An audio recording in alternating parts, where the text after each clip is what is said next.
kayo. Nasa inyo guys yung energy ng success, no? Success, victory, tagumpay.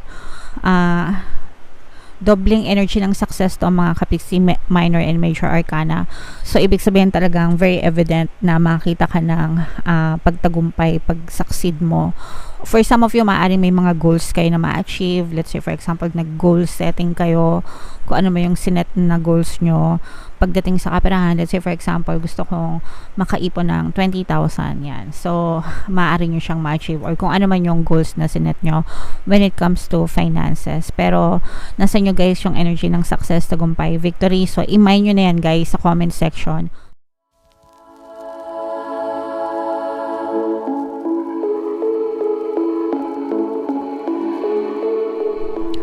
Hello guys, hello Libra, welcome back to Pinay Pixie Tarot. Ang pamagat ng ating episode for tonight is Money Money Come to Me. Ito yung ating money reading mga kapiksi para ngayong October para sa Libra, Sun, Moon, Rising, Sign, and Venus. Shuffle ko yung cards guys, hanapin ko yung energy ng money at saka yung energy ng Libra.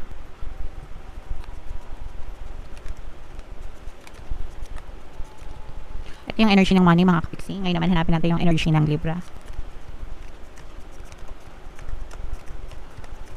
Eto, so Libra guys, kayo ay represent ng Queen of Swords sa ating spread. Combination guys ng positive and negative energy. General reading lang, pwede mag-resonate, pwedeng hindi.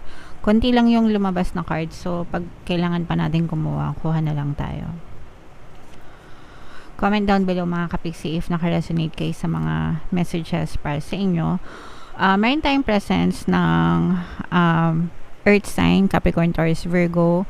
For some of you mga kapiksi, you may be dealing with an Earth sign, or for some of you, maaaring may Earth element ka sa iyong natal chart mga kapiksi. For some of you guys, nagkakaroon kayo ng conflicting thoughts, no? Pag sinabing conflicting thoughts, yung thoughts mo, yung pag-iisip mo, nagkakaroon ng conflict. Ibig sabihin parang indecisive ka, kung ano-ano yung iniisip mo pagdating sa kabuhayan mo.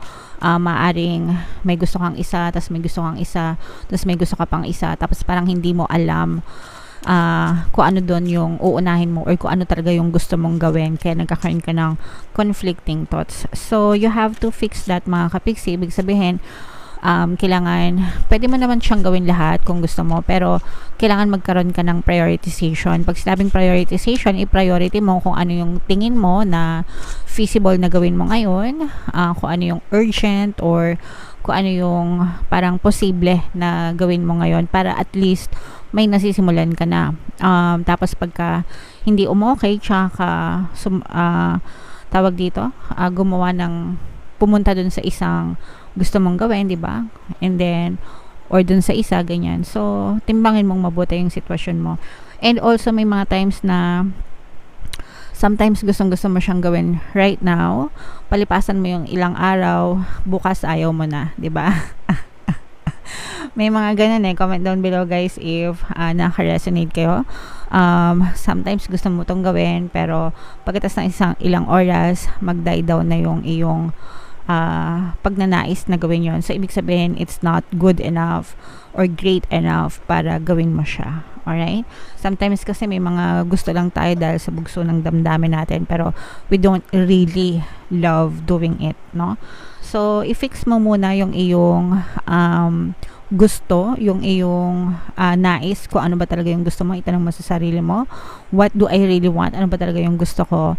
And then, doon mo marirealize kung gusto mo ba talaga yon or hindi. Tapos, kapag ka nakafocus na yung attention mo dun sa bagay na gusto mo, mas makakita ka ng movement at paggalaw mga kapiksi. Alright?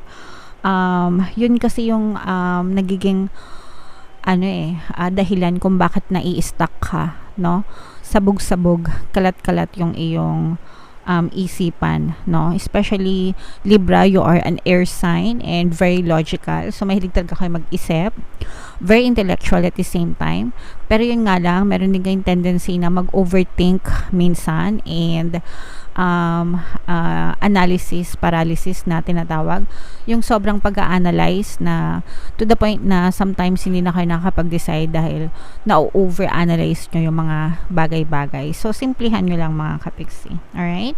And sa good side naman mga kapiksi, o yung iba sa inyo maaaring may chance na makapag-travel kayo. So, this may be a business travel related sa kaperahan. Pwedeng ipadala kayo ng kumpanya nyo sa ibang bansa, ganyan, or sa ibang lugar for business, for trabaho, mga kapiksi. Alright?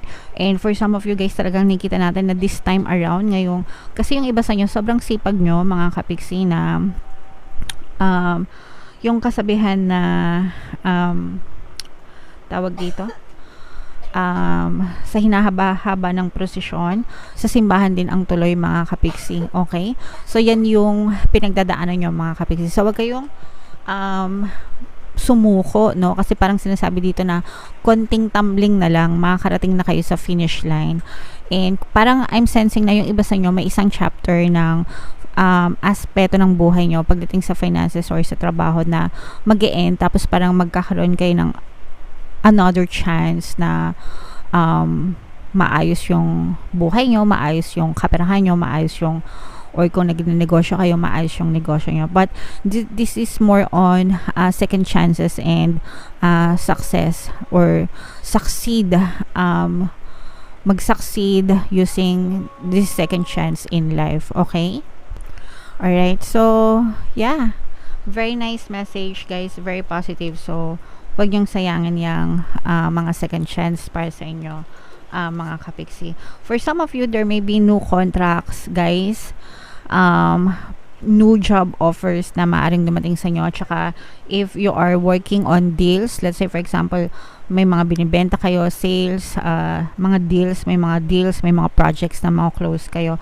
At saka if you are negotiating mga kapiksi, kapag kayo ay nagne-negotiate guys, maaaring maging successful kayo sa mga negotiation on the table. So, make sure na kapag nagne-negotiate kayo, let's say for example, nagne-negotiate ka ng salary increase or ng benefits dito sa bagong kumpanya na to, kung ano, or di ba sa bentahan minsan nagne-negotiate sila ng presyo, ganyan, kung ano yung nilatag mo, yun yung masusunod. Okay?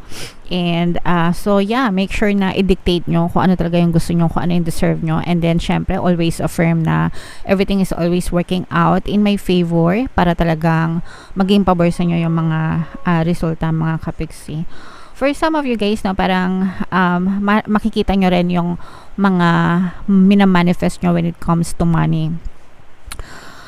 Guys, no, when it comes to financial aspect, dahil sa inyong pagsisikap at pagtsatsaga. So, and yan talaga yung number one na attitude, guys, pagdating sa development ng wealth. Kasi hindi naman yan, especially, di ba, wala naman taong, I don't know, unless na talagang pinanganak ka dun sa angkan ng mga bilyonaryo at mga milyonaryo, di ba? Pero most of the people, self-made sila, millionaire, di ba, pag-asenso nila. Pero nakikita natin na yung pagtsatsaga mo, it will pay off, mga kapiksi, no? And for some of you guys, etong mga sinasabi nating mga, yung iba sa inyo kasi right now parang you may be facing some kind of financial difficulties, pero sabi ko nga, mapagtatagumpayan nyo yan and makaka-recover kayo. Nasa nyo guys yung energy ng success, no? Success, victory, tagumpay, dobling energy ng success to ang mga kapiksi, minor and major arcana. So, ibig sabihin talagang very evident na makita ka ng pagtagumpay, pag-succeed mo. For some of you, maaaring may mga goals kayo na ma-achieve. Let's say, for example, nag-goal setting kayo, kung ano mo yung sinet na goals nyo. Pagdating sa kaperahan, let's say, for example, gusto kong makaipon ng 20,000, yan. So, maaari nyo siyang ma-achieve, or kung ano man yung goals na sinet nyo when it comes to finances. Pero, nasa nyo guys yung energy ng success, tagumpay, victory. So, i-mind nyo na yan guys sa comment section. Mind success, mind victory, mind tagumpay, para talagang ma-experience nyo mga kapiksi ngayong October Libra. Alright?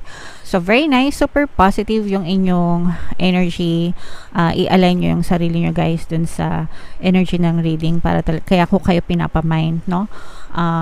Para talagang ma-experience nyo siya ngayong October. So, dito naman, guys, ito yung mga money manifesting techniques. Okay? Bubunot tayo ng isa. Pero bago natin ito bunutin, sa mga kapiksi natin ang gustong yumaman, panoorin nyo muna itong video natin regarding sa ating paano mag-manifest ng abundance video course. Kapiksi, sawa ka na ba sa mga struggles at hirap sa buhay mo? Masipag ka ba at masikap sa buhay ngunit hindi ka pa rin umaasenso? Ilang beses ka na bang nag-attempt magnegosyo at mag-invest pero palagi ka pa rin nalulugi? Sa pagkakataon na ito ay maaaring may subconscious beliefs ka na nagiging balakid sa iyong pag-unlad at pagyaman. Introducing, paano mag-manifest ng abundance video course. Dito ay matututunan mong ma-overcome ang mga balakid mo para tuluyan ka ng umunlad, umasenso, sumagana, maging matagumpay, successful at maswerte sa iyong kabuhayan, pera, trabaho, negosyo, salapi at kaperahan ng bonggang-bongga. Dali, mag-send na ng email sa pinoypixitaro@gmail.com at simulan na ang iyong pagyaman ngayon. Alright, so mag-avail ka na ng course Kapiksi, sobrang ganda talaga niyan, and magbibigay ako ng free 1 pampaswerte subliminal until September 30, guys, no? So ilang araw na lang, sayang yung promo, avail na kayo, sobrang ganda ng course na yan. Okay, so buno tayo ng isa, guys. Protect. Okay, so basahin natin itong message para sa inyo. Keep all bills and invoices well away from mirrors, windows, and other reflective surfaces. Otherwise, you will attract more claims on your money. So, di ba yung mga salamin, guys? Ito, usong-uso to sa mga bahay ng mga Pinoy, no? Hindi ko lang alam sa ibang bansa kung uso din. Pagka may mga may bahay kayo, di ba? Tapos, usually sa yung ibang bahay, meron silang sa sala, may mga salamin sila, 'di ba? Syempre nagsasalamin. Tapos yung gilid-gilid ng mga salamin, nandun nakasipit yung bill ng Meralco, yung bill ng internet, yung bill ng tubig, ganyan, para daw maalala yung due date, para hindi makalimutan, no? So, you have to stop doing that, or kung hindi nyo pa ginagawa, avoid doing that, or wag nyo nang gawin, because yung salamin kasi reflective siya. So, pag sinabing reflective, nagre-reflect. And kapag ginawa nyo yun, as a consequence, there will be more claims on your money. Ibig sabihin, more claims, maraming kukuha ng pera mo, okay? Kumbaga parang palabas yung pera mo, kasi nilalagay mo doon puro bill ng Meralco, bill ng kuryente, internet, bill ng tubig, ganyan-ganyan. So, parang papalabas yung pera mo kasi marami kang bills na binabayaran, the more na nagre-reflect siya. Okay? So, iwasan nyo nang gawin yun, or wag nyo nang gawin kung ginagawa nyo. Instead, maglagay kayo ng pera sa salamin. Okay? Pera, it doesn't matter kung totoong pera or play money, yun yung idikit nyo sa salamin. Pero yung scotch tape, lalo na kung totoong pera, and as a consequence, imbis na papalabas yung pera nyo, papasok naman yung pera nyo. You will attract more money in your life. Okay? So, guys, libre lang ito. Wala kayong, very effortless, pero this is one of the best manifesting techniques for money.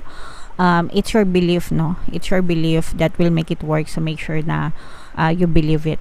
And then, sa mga taong gumagawa nito, let me know sa comment section if nagawa nyo na, mga kapiksi. Alright? Subukan nyo, walang mawawala, guys. It's a money manifesting technique para talagang pumasok yung pera sa buhay nyo. Alright?